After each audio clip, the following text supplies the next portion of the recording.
There we go.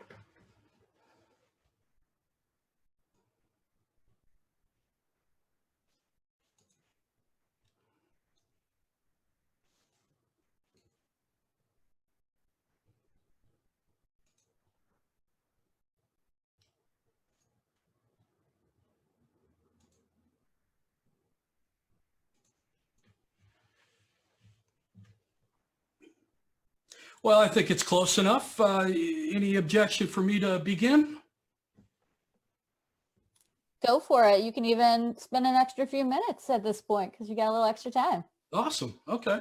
Well, it's never been more important right now than to stay face-to-face via video chat than ever before. So what I'd like to show you is two common programs we're using out there in our real estate business to chat or keep in touch with our sphere of influence.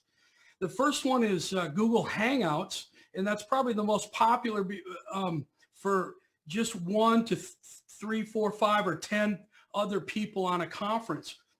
It's simple. There's not a lot of options. It's easy and it's free. So let me allow Google to give you the 1-minute introduction, and then I'll go on and show you how.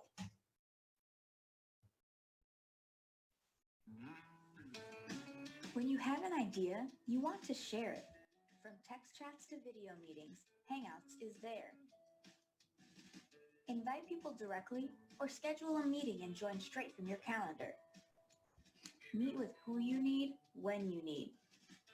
Up to 15 locations can participate in a group video meeting. I'm going to pause that a second. I'm looking at my Facebook and I'm not seeing that video come through. So we're having a little technical difficulty, but we'll get that fixed up. So I'm just going to skip the video and go on to the next item. So I think it's just a little bit of a delay, Mark, because I do see it right now on the We Are CRS group. So you can keep going.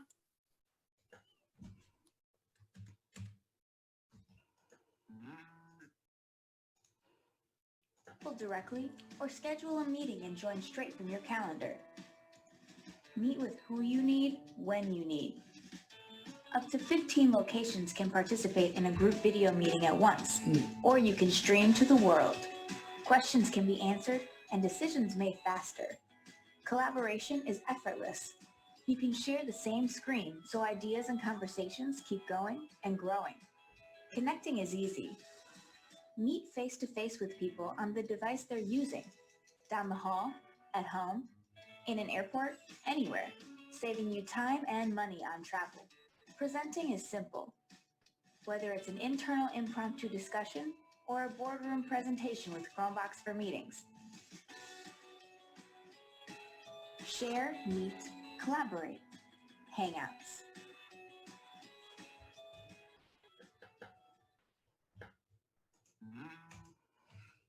All right, so there's the intro to Google Hangouts, or I'll pause a minute. It looks like my Facebook is still showing the video. So I'm going to guess that that's what you guys are seeing right now.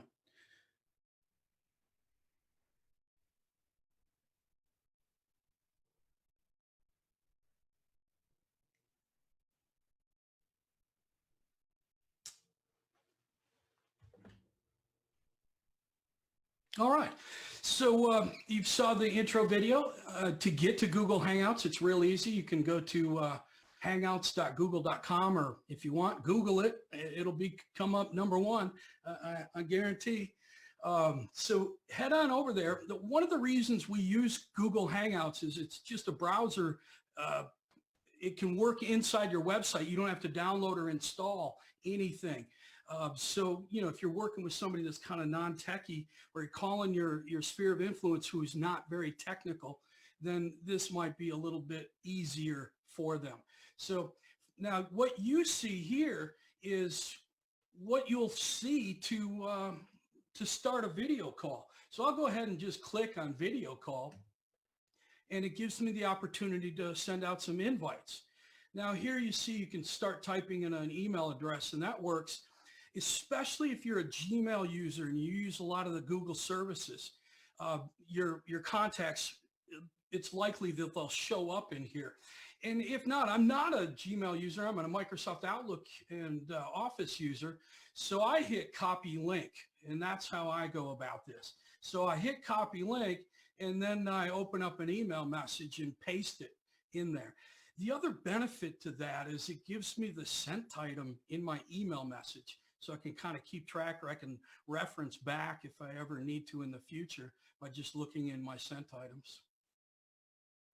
So the recipient, all they need to do is click that hyperlink, and they launch Google Hangouts too in the room with you.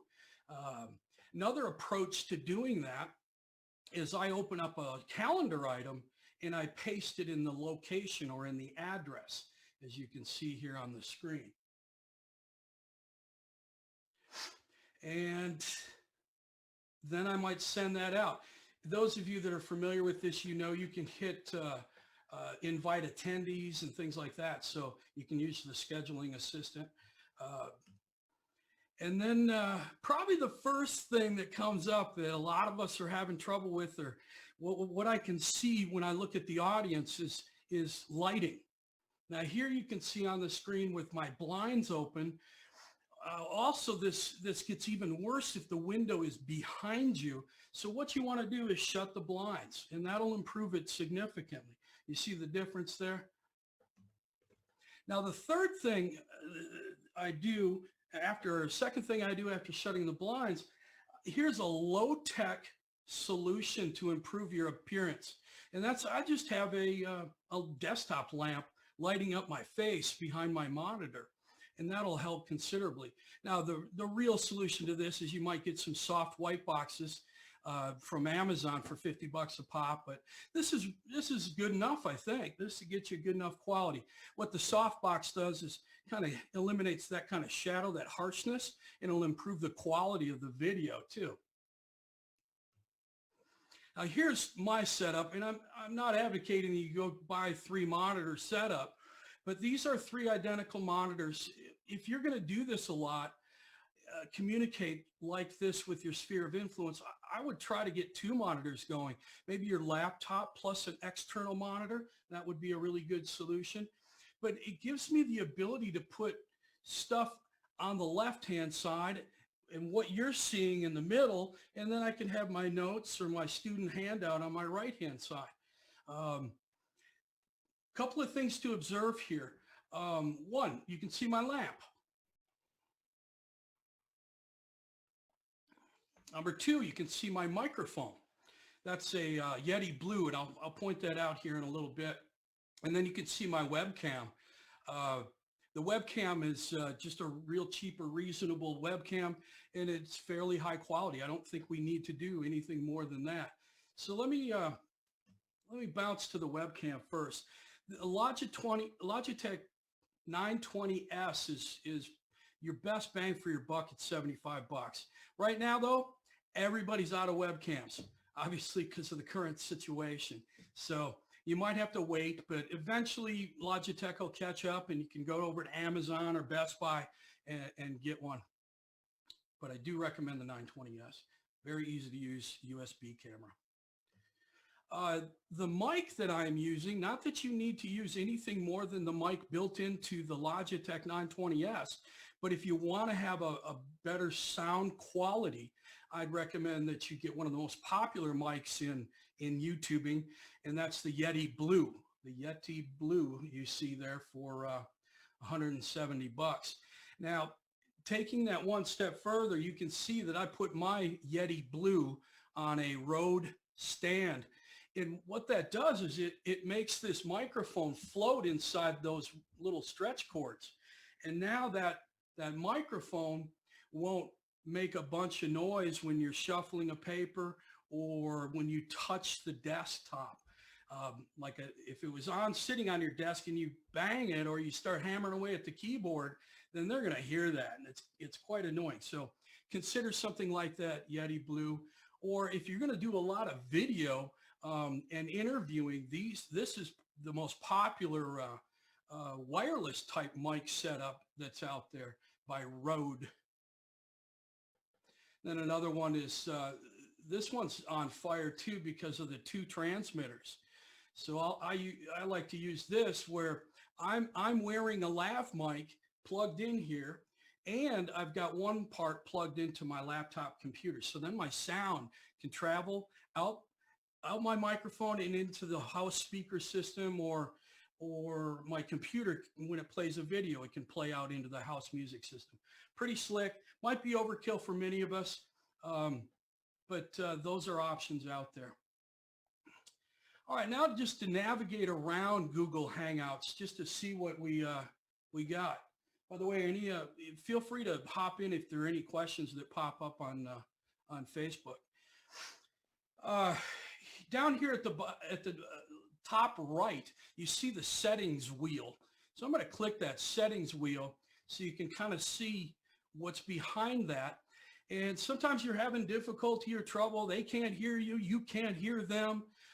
If that's ever the case, go up and click on settings. You might have a different camera selected. You might have a different microphone than you intended to selected. You might have different speakers selected. And you can just drop down that down arrow to see the other available choices on your computer. Here you see all the microphones associated with my desktop computer, and all the speakers associated with my desktop computer, which basically 3 monitor speakers and then a sound bar by Dell. Second thing to play with here is down in the lower left-hand corner is the chat box. If you want to dialogue, interact via chat, that can be done by hitting that arrow down in the lower left, and that chat will go out globally. Then you see the mute button. If you want to mute yourself quick, a cough button, I guess, in a sense. And it's polite, like if you're on a webinar, that you just stay muted all the time. And then if you want to talk, you unmute yourself. And then the middle button, the red button, is shut this baby down, close the meeting. And then the right button is to mute the video. And up comes your Gmail picture in your Gmail settings. Now, the next thing up on the upper right is the 3 dots, which indicates more, or more info, or more choices. In the upper right, you see the 3 dots. When I click that, you'll see the ability to share the screen. So like I have a PowerPoint for a listing presentation, and I'll share my PowerPoint in a listing presentation to my remote folks across Google Hangouts. There's also the full screen and chat, another way to get to the same chat we already discussed. Sharing screen's kind of neat. You just hit share screen and it shows you your monitors. If you only have 1 monitor, it's just going to show that. If you have 2 monitors, it's going to show the second. And then you see, in my case, I got 3 monitors. So I could show you a website and then bounce over to MLS or something like that. So you can share. And I love this big green bar goes up there so you know you're sharing. You know what you're sharing. And then you can hit stop sharing to stop sharing that. All right, I'm going to pause for a minute there from Google Hangouts before I go on to Zoom and see if we have any questions about Google Hangouts. Kim Cameron says, love the monitors. Richard Waystack says, hello. Otherwise, I'm not seeing any other questions in Facebook. I will proceed. All right, Zoom. Now, Hangouts is limited to 10 people, possibly 15. I heard the video today, and I uploaded that video today, and it said 15. So maybe they bumped it up over the last couple of days because of the use of video screen sharing that's going on right now. So let me bounce on into Zoom, and this is at zoom.us, zoom.us. So you go to zoom.us, and this is what you see. This is their webpage. And I can go ahead and you can either log in or sign up, but I'm going to head right on over to the pricing. Now, most of us can get away with the free version.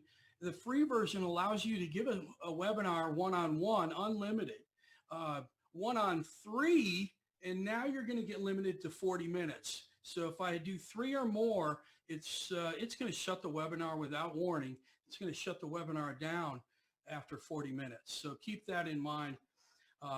That's why I use Google Hangouts a lot for these small interactions. But for the large interactions, I might go Zoom Pro.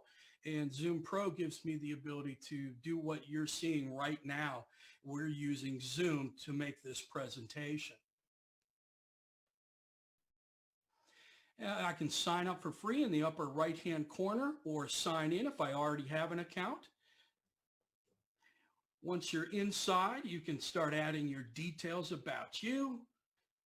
But let's head on right over and kind of head past this. Oh, by the way, this is the photo that you see if I turn off my video. So whatever you want people to see, I've seen pictures of listings. I've seen your logo. I've seen a combination of you and your logo. And all that's cool. That you just hit change there in Zoom. If I cruise down to the meetings tab, you can see that I've created a meeting here called Zoom Practice Meeting.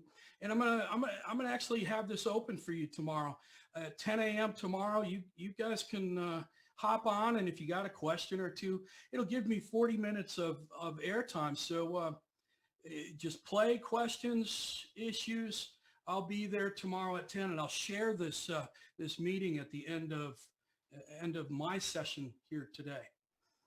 So if I scroll down, you can pick dates, times, duration, and the ID. Require meeting password is now a default. You might have heard some security issues associated with Zoom. And that's because people don't put a password on it. You should put this password on it. So and invite somebody, and they have to type in that password in order to actually get inside the meeting. That's a good thing. I'm going to assume that you're going to be have your video on and your participants' video on. If you want this face-to-face interaction, both have to have a camera, and you want that, whether it's a training class or whether it's one-on-one in a presentation with a buyer or seller. Then going down a little bit further, audio, telephone. Telephone means they're going to pick up their cell phone and call in and listen to you. Computer audio means they're going to hear you from the screen or from the computer that you're on. I always give them the choice of both. And the reason being is if they have a poor internet connection, I might have them split, meaning take the audio through the phone to relieve the internet of that bandwidth it costs, and watch the visual presentation through the computer. So if you split those two items, the visual presentation and the phone, then you can deal with a slower internet connection into that person's home. Meetings, enable, join before host. I think that's self-explanatory. So if you haven't gotten to the meeting yet, they can still sign in. Mute the participants upon entry. This is important. I think I'd want to do that every time, so I keep that checked. So all the hustle and bustle that can occur in the beginning of a presentation can be quite distracting. So I have them mute on entry. And they can have a little waiting room that they hang out in before you get there if you might invite these people later on.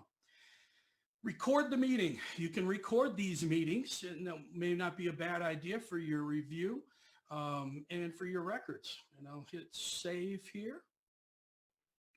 Now you see my scheduled item in which you can have a little fancy little file come down and automatically add that to your calendar by pressing Google Calendar or Outlook, depending on what you use for a calendar. And if I use Outlook, so I'm going to hit that one, and it's going to create this this calendar item. And then you can see here, I can invite attendees, and I have a copy of that webinar, or the link to the webinar. A couple of other things you see down here is copy invitation on the lower right. If I hit copy invitation, then I can paste it somewhere, like in a mass email, or in a text box, like up in the right. the chat box that you might see right now. If you were in Zoom, you see a chat box in Facebook, and I could copy and paste that into the Facebook chat box. Scrolling down a little bit further, you see enable join, mute participants, enable the waiting room. You see the selections I made when I created this scheduled webinar. Now, when they click that link that they receive from you via email or however, they get this view. So they have the option of one of two approaches to getting into Zoom. One approach is just the browser view, kind of like what we did with Google Hangouts. So you don't need any app or anything. You just have the browser, whatever they're in. When they click it, that's their default browser will open in a Zoom website with where your seminar is. And they also have the choice to download the app. And that's not a bad idea. Having the app downloaded on your computer will perform better in instances of low internet connections or slow internet connections. The app performs better than the browser version, a little less delay, that kind of thing. So if you wanted to download the app, which is what I clicked here, I can hit save, and then it's going to be down in the lower left-hand side. And there's that little, at least with your using Chrome. If you're using Firefox or Edge, it might be up at the top. I'm sorry, Firefox is up at the top right. Edge is at the bottom where it shows the file that you've recently downloaded. So if I click that, it'll install the app, and voila. They're going to see this. They're going to say, join with video. And if you say yes, yeah, that's what will happen. Join with audio, yes. And now they're logged in. This is a seminar, I don't know, I was moderating a GRI class the other day, and we were using Zoom. This is what the recording looks like. Melissa's up at the top, and you see her PowerPoint slide in the main part. And if Melissa stops screen sharing, Melissa becomes larger. That's pretty slick. Couple other views, though. You can see in the upper right, you have speaker view. And the beauty of speaker view versus grid view, the speaker's always big, or their PowerPoint is always big. But if you're an instructor teaching a class with multiple people in it, it's awesome to see this view, which is the grid view. Speaker view becomes grid view, and grid view becomes speaker view in the upper right-hand corner, so you can navigate through there.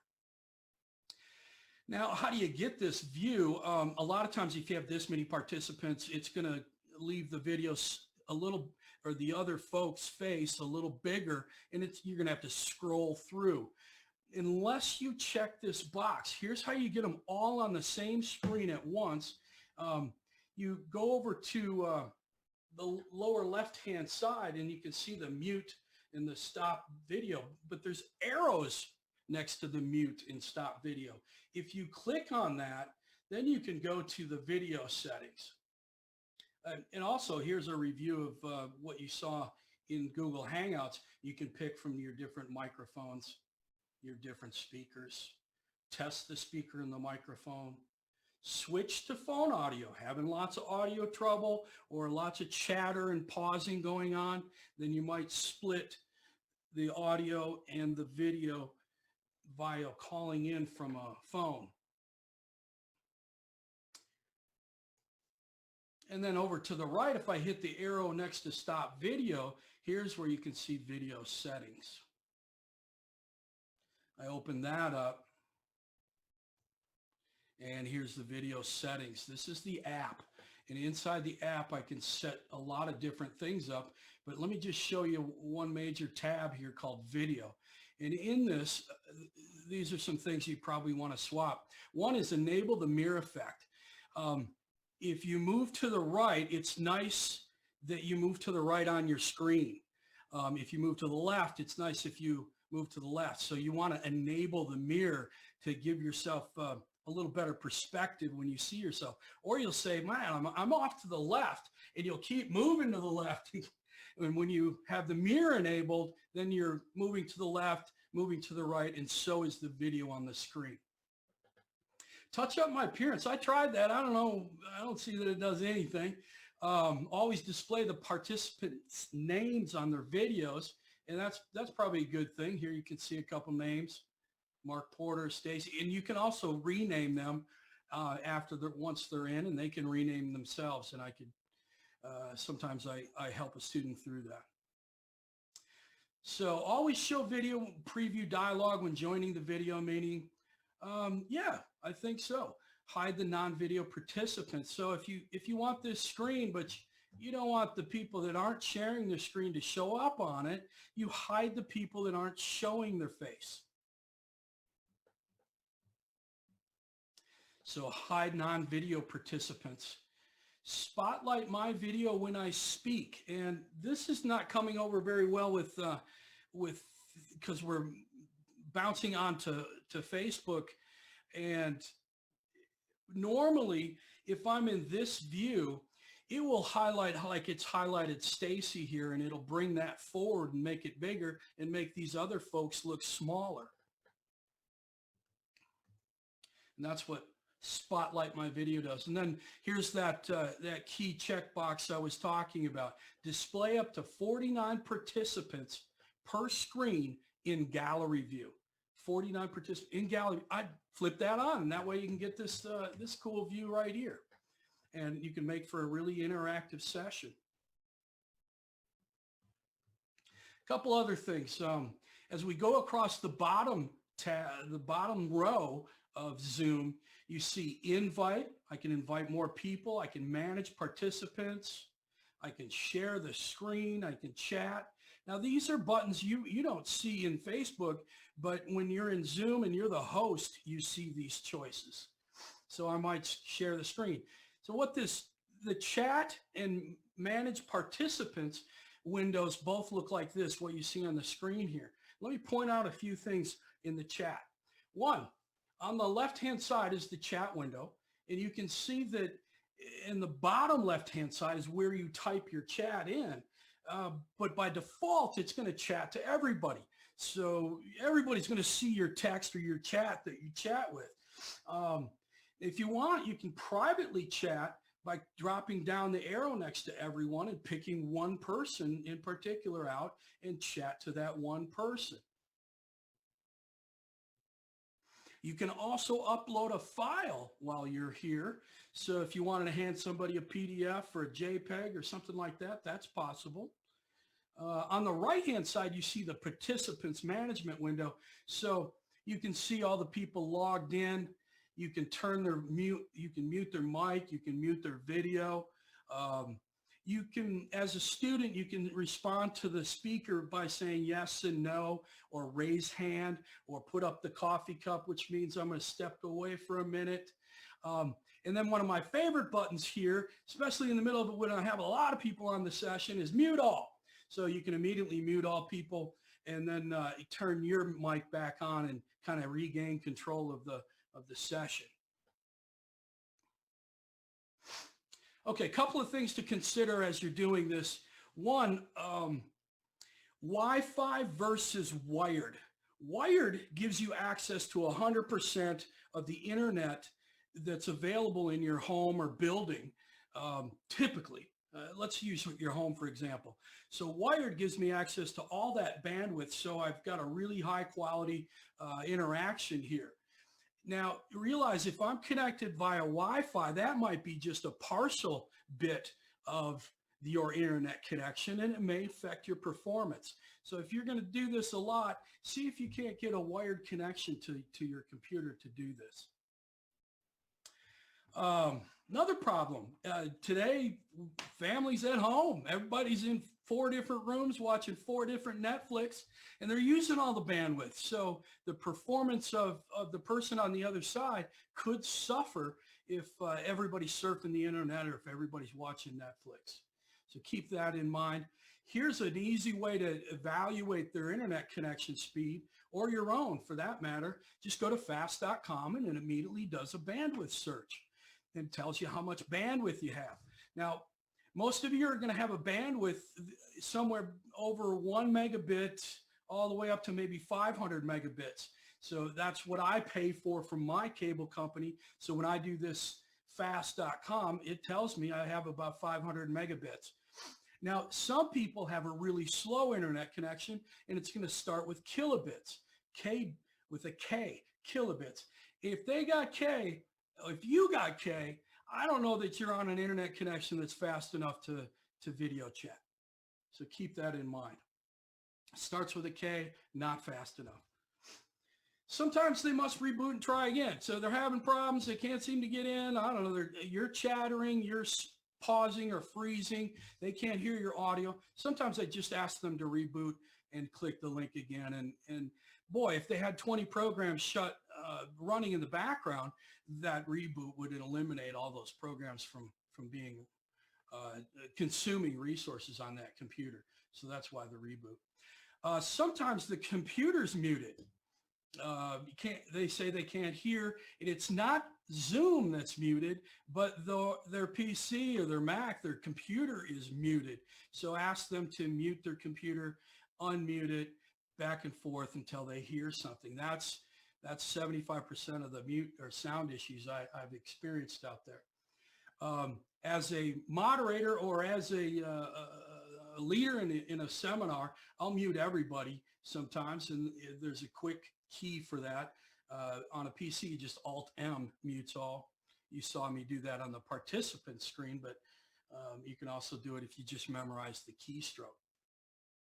Another great keystroke for webinars, Alt-Tab. So if you're switching between multiple programs, you can Alt-Tab to bounce between those programs.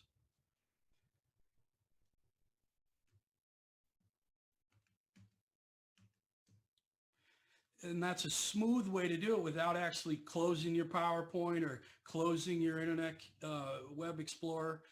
You can just Alt-Tab to bounce between open programs. All right, it's question time. Please ask some questions if you like. You'll have to do that in the Facebook box, and then Peter or somebody at CRS can relay those questions to me, and I'd be happy to answer them. Otherwise, tomorrow you can have either one of these hyperlinks, and you can go join me tomorrow at 10 a.m. if you want to do a little Zoom practicing, or if you got some questions. And then you've got Google Hangouts at 11:15 a.m. and you can check that out. Now I'm going to grab these hyperlinks and share them, and hopefully somebody at CRS will help you by sharing them out via Facebook.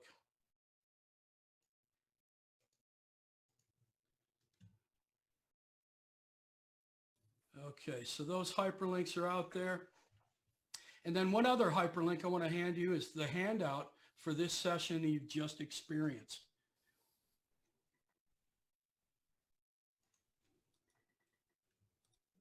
So there's a PDF file with these slides in it. My name is Mark Porter. I'm working with CRS here on this session, and I appreciate you. Hope to see you again soon. There was one question. Oh, great. Jim asked if Google was phasing out Hangouts, if you knew anything about that. Not that I've heard of. It's become so popular right now. If they were thinking about it, I doubt they're thinking about it now.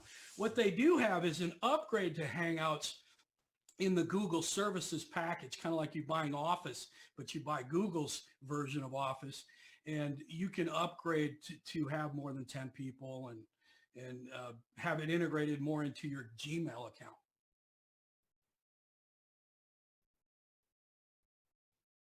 Any other questions? No questions, but a bunch of thank yous, and I agree. Thank you. This was great. I learned about Zoom today too, which is always a good thing as we're switching over to it. Well, feel free to reach out if you need some help. Thanks. I'm Mark Porter. Have a great day. And who's up next? We've got Chandra Hall. Chandra Hall, welcome. Good to see you, Chandra.